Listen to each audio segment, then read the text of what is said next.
if you want a good story, then what you can do is you can give a basic idea and tell DeepSeek to generate out a story as well. So to do that, I'm simply going to go around over here and give it this prompt. So let's say, for example, I'm going to go around and say, let's say, for example, write a story about a boy who lives in New York but longs to go to Asia, but does not know how, but at the end reaches Asia, right here, just like this. So I just gave it what I want, just like this, and I said write the story as a prompt. So I'm just going to go around and hit the send button right here, and once you do that, what actually happens is that it'll simply generate out the story. So here you can see that it says a boy who dreamed of Asia. In the heart of New York City, where skyscrapers kissed the clouds and the street buzzed with the rhythm of million lives,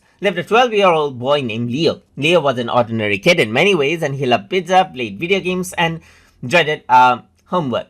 But there was one thing that set him apart, his deep, unshakable longing to visit Asia. And you can see that it says week past and so forth. So it's written an entire story based on that. And it says when he landed, it felt like stepping into a dream. The air smelled different and so forth, as you can see right here.